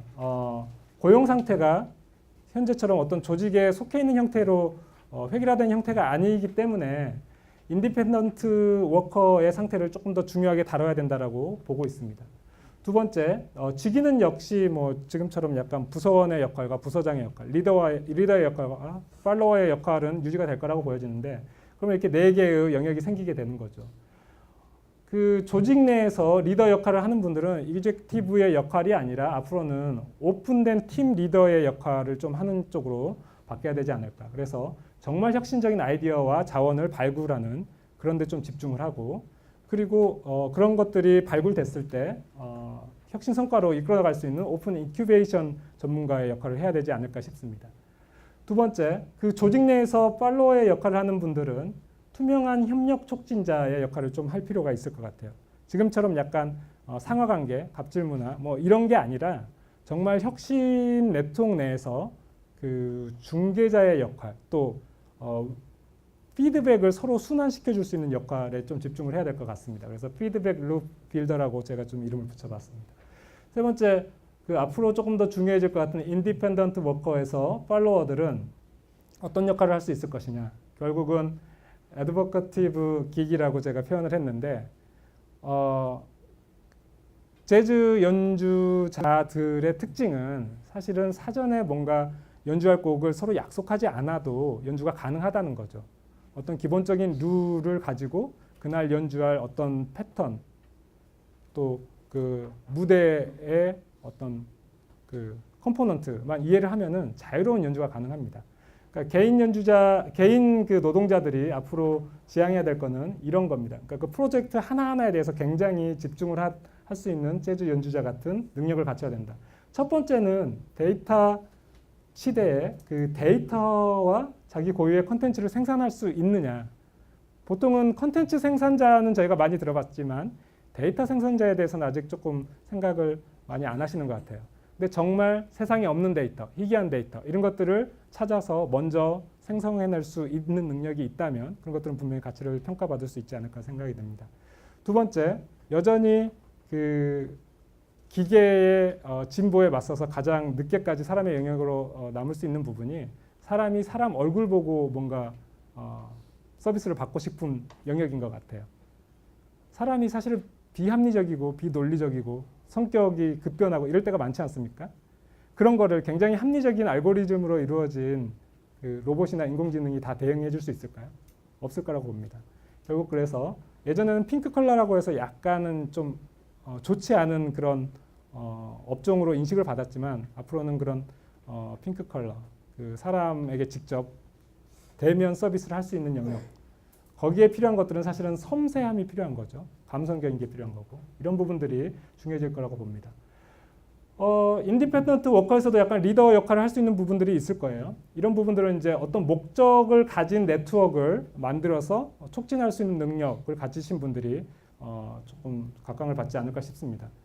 뭐 한마디로 표현하면 연결 전문가라고 할 수 있겠죠. 이 와중에 놓치지 말아야 될 거는 그런 것 같아요. 결국은 사람의 능력에서 이제 앞으로는 중요한 게 뭐냐. 인간의 고유한 능력, 기계와 차별적인 능력을 가진 사람일수록 대접을 받는다고 앞서서 많이 살펴봤습니다. 그러니까 다시 휴머니즘으로 돌아갈 수밖에 없는 것 같아요. 휴머니즘이 없는 사람과 있는 사람의 차이가 클 것 같고요. 두 번째, 여전히 이런 과정에서 머신에 대한 리더십은 유지가 돼야 되겠다. 또 밑에 팔로워에서는 머신과 파트너십을 가지고 일할 수 있는 능력이 확보가 돼야 되겠다. 뭐 이렇게 정리를 좀 해봤습니다. 그래서 인재상을 이렇게 다양하게 설정을 하지만 핵심적인 건 있죠. 저희가 이렇게 표현하신 분들도 있더라고요. 르네상스 시대 이전에는 사실은 신이 사실은 세계를 지배하던 시대였죠. 그러다가 뭐 여러 가지 정치적인 이해관계가 맞닥뜨려졌긴 했지만 르네상스 시대가 부흥을 하면서 인간 자체에 대한 관심이 높아지고 그것을 바탕으로 만들어진 여러 가지 예술 문학 작품들이 시장에서 가치를 인정받게 됩니다. 자, 스티브 잡스는 이미 뭐 사별을 했지만 우리가 인상적으로 기억하고 있는 것 중에 하나는 이런 겁니다. 아이폰에 감성을 입혔다라고 하는 평가를 받고 있죠. 길이는 길어나지만 폭은 아직도 어느 정도 유지가 되고 있습니다. 한 손에서 가지고 놀 수 있는 이 느낌을 버리지 않겠다는 거죠. 여기서 사람 자체에 대한 중요성을 여전히 보고 있다는 걸 볼 수 있습니다. 르네상스가 인본주의와 융합형 인재가 각광받는 시대였다고 한다면 앞으로 우리가 좀 추구해야 될 시대는 스마트 르네상스 시대라고 좀 명명해도 되지 않을까 싶습니다. 기술과 결합된 인본주의, 기술이 아무리 발전해도 살아남을 수 있는 인본주의가 무엇일지를 고민하면서 연결할 수 있는 새로운 연결에 대한 능력을 갖춰나가는 이런 인재가 앞으로 더 필요하지 않을까 싶습니다. 그런 과정이 된다면 기계 주도로 생산성 향상으로 이어지면서 좋은 일자리가 감소하고 양극화와 재분배 이슈가 늘어나는 그런 사회가 아니라 인간이 혁신을 주도하면서 일자리의 질도 향상되고 혁신 총량이 확대되는 그런 시대가 올 수 있지 않을까 예상을 해봅니다. 오늘 발표는 여기까지 마치겠습니다. 감사합니다. 감사합니다. 저는 사실 과학자가 아니고요. 지금 주로 이제 문화 관련된 일을 많이 해왔는데요. 요즘 또 이제 글을 많이 쓰는데 주로 이제 문화 관련된 이야기 많이 합니다. 아까 원장님께서 소개했습니다. 4차 산업혁명 시대 문화 경제의 힘에서도 결국 4차 산업혁명이라는 것이 이제 기술 중심의 어떤 변화 시대인데 거기에서 우리가 생각하는 주로 산업, 경제 이런 이야기를 많이 하는데 그것보다 더 근본적인 것은 이제 문화가 되어야 된다 이런 이야기를 이제 하고 있는 거고요. 오늘 아침자로 제가 아주경제에 제가 또 하루 하나 쓰는 게 있습니다. 시외연구의 과학과 문화라는 이런 타이틀을 쓰고 있는데 오늘 아침에 쓴 내용은 이제 제목이 문명, 문화, 속성 강조를 겁니다. 그래서 지금 이제 과학기술 발전, 진보라는 건 어떻게 보면 좀 문명적인 관점인 것 같아요. 보통 이제 문명과 문화를 구분하라고 그러면 잘 구분을 못합니다. 사실 구분하기 어려운 점도 있고요.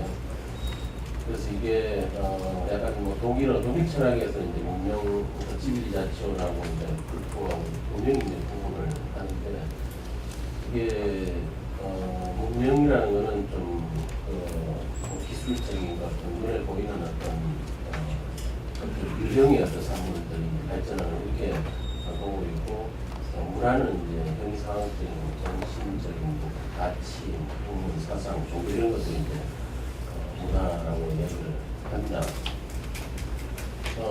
그런데 이제 4차 산업혁명이라는 관점도 지금 이야기되고 있는 논의들은 대부분 문명적인 관점에서 바라보고 있다는 거죠. 그래서 저는 이제 그게 문명과 문화 구분하는 여러 가지 기준이 있겠지만 문명이라는 거는 좀 우리 업무의 속도, 그다음에 어떤 일하는 여러 가지 방식, 그다음에 이런 속도를 좀 빠르게 해주는 거다. 더 빨리 할 수 있게 하고 모든 걸 연출을 더 빠르게 할 수 있고 굉장히 효율성이 높아지는 이런 관점인 거죠. 그런데 이제 그런 게 아니라 문화의 관점에서 볼 때는 사람들이 즐긴다는 거는 천천히 느리게 이제 슬로우 라이프, 그죠? 슬로우 푸드 이런 거잖아요. 그래서 일부러 더 천천히 하는 이런 것들이 문화거든요. 그래서 약간 상반되는 관점인데 이 기술 문명이 발전하면 할수록 문화적인 관점들이 더 중요해진다고 생각하는 거죠. 그래서 이제까지 이제 인류 문명을 발전시켜 온 게 이제 현생인 호모사피엔스, 호모사피엔스 가장 핵심은 이제 과학기술이라고 생각합니다. 과학기술을 도구라고 할 수 있는 도구를 해서 이제까지 문명들을 발전시켜 왔는데 이게 이제 점점 앞으로는 호모 루덴스적인 관점으로 바뀌게 된다는 거죠.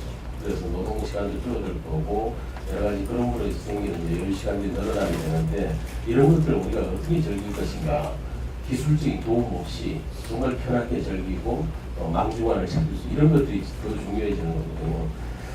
그래서 이제 일부러 이제 그런 관점들을 지금 이야기해야 된다는 거죠. 그래서 우리가 이제 사람 중심 이야기를 많이 합니다. 사람 중심 이야기하지만 사람 중심의 개념이 도대체 뭐냐 이것도 사실 불투명한 거거든요. 그건 굉장히 철학적인 질문인데 예를 들어 얼마나 일을 잘하고 정확하게 하고 이런 것들하고 기계하고 인간이 비교가 되겠습니까? 점점 이제 기계가 더 잘할 수밖에 없겠죠.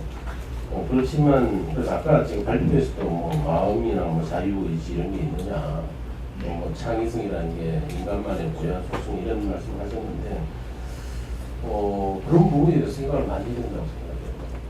그래서 마음이 있는가 없는가, 그건 저는 답을 찾는 게 중요한 건 아니라고 생각합니다. 우리가 이제 살아가는 이유 중에 하나도 인생의 어떤 가치에 대해서 답을 찾기 위한 건 아니거든요. 그런 과정들이 중요하고 그걸 위해서 고민하는 것이 중요한 거죠. 그래서 그런 것이 기계와 인간을 구분시켜주는 가장 중요한 그 기준이라고 생각해요. 기계에서는 답을 찾는 거죠. 솔루션이 나와야 되는 거죠. 가장 어떤 합리적인 솔루션이 나와야 되지만 인간은 그런 솔루션을 찾기도 하지만 그냥 답이 없는 것을 위해서 끊임없이 질문하는 존재라는 겁니다. 그게 더 중요하다고 생각합니다. 그래서 이제 어떻게 보면 이제 기술을 우리가 사용하잖아요. 사용을 하면서 굉장히 편리하고 이런 건 맞는데 기술을 이야기하면서 전문가 가치관의 어떤 전도가 이루어지고 있다. 우리가 이제 기술 이야기를 많이 하면서 결국 이제 기술이 인간에게 중요한 것은 이 기술이 인간에게 뭘 가져다 주느냐. 그러니까 기술이 계속 발전하는 것도 중요하지만 기술 발전으로 인간이 어떻게 바뀌느냐, 사회가 어떻게 바뀌느냐, 문화가 어떻게 바뀌느냐 이야기를 하잖아요. 근데 사실은 이런 말도 있잖아요. 손가락으로 달을 가리키면 사람들이 달을 안 보고 손가락을 쳐다보는 거잖아요. 마찬가지로 이 기술이 정말 중요한데 이 기술이 지향하는 바는 인간 행복이다, 삶의 질이다 이렇게 이야기하는데도 기술을 쳐다보는 거죠. 계속 기술 이야기만 하는 거죠. 그래서 이게 일종의 어떤 웹도독이라고 하잖아요. 웹도독 현상이 좀 만연하고 있다. 그럼 개가 꼬리를 흔드는 건데 어떻게 보면 꼬리가 개를 흔드는 것처럼 보이는 거죠. 그래서 인간이 기술을 만든 건데 마치 이제 기술에 의해서 인간이 좌우되는 같은 그런 느낌들을 받는 거죠. 그 유발 하락이라는 사람이 이제 베스트셀러 책 몇 권 냈잖아요. 근데 호모 사피엔스라는 책도 있고 최근에 호모 데우스라는 책 냈더라고요. 그래서 이것도 이제 호모 데우스라는 것도 이제 신이 된 인간 이런 거잖아요. 그런데 이게 우리가 이제 기술 이야기를 하면서 기술 대 인간 이런 관점으로 이야기를 많이 해요. 그래서 아니면 기계와 인간, 기계가 인간을 위협하고 있다. 근데 그것도 좀 뭔가 좀 모순이죠. 인간이 만든 게 기계인데 마치 이렇게 이야기하는 거는 저는 이제 종교는 없습니다만 신이 인간을 창조했다. 그러면 신 대 인간 이런 관점을 볼 거냐 이런 거죠. 그래서 그런 관점을 볼 수 없는 거죠. 그래서 인간 대 기계라는 관점 이런 대립적인 관점에서 보는 것 자체가 저는 조금 모순이다 이런 생각을 합니다. 그래서 이제 앞으로 이제 미래 인재를 이야기할 때 교육이 중요한 건 맞죠. 교육이 중요한 건 맞는데 뭘 가르치고 어떤 인재를 끌어내야 되는가 아까 조금 말씀하셨는데 저는 그래서 그 중에 여러 가지 이야기를 할 수 있게 가장 중요한 것은 기계가 할 수 없는 것 똑같은 이야기 기계가 할 수 없는 것들을 인간이 해야 되는 건 맞습니다. 맞는데 그 중에 가장 중요한 거는 저는 공감 능력 같은 거라고 생각해요. 기계가 이제 인간을 보면서 공감 능력을 가질 수 있는가? 할 수 없다고 생각합니다. 모르겠습니다. 기계가 알고리즘을 잘 짜면 가질 수 있을지는 모르겠으나 그래서 그 부분하고 그 다음에 이제 이 문학 저는 이 과학 4차 산업혁명이 빠르게 이제 진행이 되면 될수록 우리는 인문학 이야기를 많이 해야 된다고 생각합니다. 거꾸로. 그래서 과학기술 쪽에서는 인문학에 대한 관심을 많이 가져야 되고 그 이야기를 의도적으로 많이 해야 될 거라고 생각해요. 그래서 이런 사례를 한번 이야기하면 인문학 이야기할 때 그 사례로 클레멘트 포스라는 게 있습니다. 클레멘트 포스 혹시 아시는지 모르겠는데 그게 이제 미국에서 시작된 최초의 무료 인문학 강좌입니다. 노숙자들을 위한 인문학 강좌를 미국에서 처음 시작했는데 그 작가 중에 얼쇼리스라는 사람이 있어요. 얼쇼리스라는 사람이 빈곤에 관한 이제 책을 집필을 하는 중이었는데 그러면서 여러 사람들이 인터뷰를 합니다. 하루는 이제 교도소에 가서 어떤 살인 사건으로 공격 중인 여죄수를 만나가지고 인터뷰를 하는데 이렇게 사람들이 빈곤 가라는 이유가 뭐라고 생각해서 이렇게 물으니까 그 여죄수의 답이 이제 굉장히 충격적인 답을 한 게 음악회나 방면회 이런 것들을 듣지 않기 때문이 아닐까 이런 이야기를 하는 가난한 이유가. 그래서 이제 여기서 느낀 게 여기서는 이게 이제 정신적인 삶이다 이렇게 생각을 하고 이런 노숙자들, 범죄자들에게 보통은 이제 기술 교육만 시키잖아요. 사회 이제 사회 취업하고 이런 걸 지원하는 교육들을 시키고 돈을 주거나 기술을 가르치거나 이렇게 많이 하는데 그거가 아니라 이 사람은 그거보다 정신적인 이상 인문학을 가르쳐야 된다. 그래서 이제 인문학을 시작한 거예요. 그래서 이제 노숙자들을 대상으로 먼저 시작하는데 그러고 나서 이 클레멘트 코스를 이수한 사람들이 대부분 직업을 얻어서 다른 삶을 살았다는 거예요. 그래서 이런 게 중요하다는 거예요. 저는 이제 미래 인재 양성에 있어서도 미래의 중요한 소양은 뭐 소프트웨어다. 이런 기술적인 걸 가르치는 것보다 왜 기술이 필요한가, 인간의 삶이란 무엇인가 이런 게 훨씬 더 중요하다고 생각하는 거죠. 그래서 이제 그런 관점은 아까도 말씀하신 기초가 중요하다. 그 기초 안에 들어가 있는 것이 저는 공감 능력과 인문학적 소양 이런 게 중요할 거라고 생각합니다. 기계가 할 수 없는 것들, 기계가 할 수 없는 것은 질문입니다. 질문. 끊임없는 질문을 하는 이런 것들은 기계가 할 수 없는 것들이거든요. 그래서 기본으로 돌아가야 된다 그런 생각들을 좀 많이 합니다. 그래서 여기까지 말씀드리겠습니다. 네, 감사합니다. 그래서 한국교육개발은 김창환입니다. 저는 이제 교육 분야에서 왔기 때문에 오늘 이제 사람 중심의 어떤 새로운 시스템을 구축할 때 교육이 어떤 역할을 해야 되는지 아마 그것을 기대하시고 저를 부르신 것 같아서 그 부분에 좀 말씀드리도록 하겠습니다. 먼저 이수기 박사님께서 발표하신 내용은 저는 뭐 너무나 감동적으로 그 발표를 들었고요. 제가 생각하는 것하고 정말 방향이 바꾸고 또 새로운 좋은 아이디어들을 많이 오늘 공부하게 되어서 저한테는 굉장히 좋은 시간이었던 것 같습니다. 그 내용에 대해서 저도 많은 분이 공감하고 있기 때문에 특별히 드릴 말씀 없고 특별히 역량을 굉장히 강조를 많이 하셨는데 그 OECD에서 최근에 이제 2030 하면서 새로운 어떤 교육 시스템에 대한 연구를 지금 사업을 벌이고 있는데 그 내용을 이제 기본 모형을 봤더니 역시 거기도 역량이더라고요. 그래서 뭐 역량에 대한 얘기는 뭐 교육학자뿐만 아니라 많은 분들이 미래 사회를 준비할 때 그럼 뭘 준비해야 되느냐라고 했을 때 거의 이구동성으로 다 역량이 중요하다. 이제 그렇게 얘기하는 것 같습니다. 그래서 이 역량의 세부 측면까지도 잘 제시해 주셔가지고 오늘도 굉장히 큰 도움이 되었습니다. 근데 교육이 그러면 이것을 이제 준비해야 된다라는 것은 이제 또 많은 4차 산업혁명을 연구하시는 분들이 공통된 얘기인 것 같습니다. 기술이 주도하지만 그런 준비는 교육을 통해서 사람을 키워야 된다. 이것이 이제 공통적인 인식인데 한국 교육을 들여다보면 그냥 암울한 거죠. 굉장히 아무래도 어떻게 봐도 한국 교육을 통해서는 그 4차 산업혁명에서 필요로 하는 인재를 키우기 어려울 것 같은. 그러니까 그거 보면 다 암울해지고 그래서 이거 어떻게 해야 되나 다 걱정만 이렇게 많이 하시는 것 같습니다. 저도 이제 교육을 오랫동안 연구하면서 교육에 굉장히 비판적으로 관점을 갖고 그동안 연구를 많이 해오는데요. 그렇게 보면 사실은 굉장히 어마어마한 부분이 있습니다. 다만 우리가 이제 약간 좀 그 내용에 대해서 조금 세밀히 좀 따져볼 필요가 있는 것은 그 선진국들은 한국 교육이 4차 산업혁명 시대에 그나마 그래도 한국이 상당히 준비가 잘 된 나라로 평가하는 경향들이 있습니다.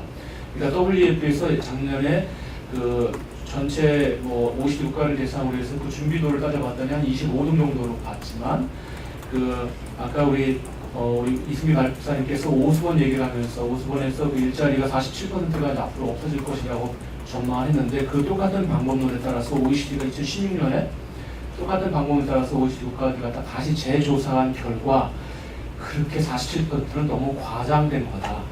보통 평균 봤을 때 9% 정도 아마 실직할 가능성이 있고 오스트리아가 12%로 가장 실직 가능성이 높은 나라고 한국이 6%로서 가장 낮은 나라다.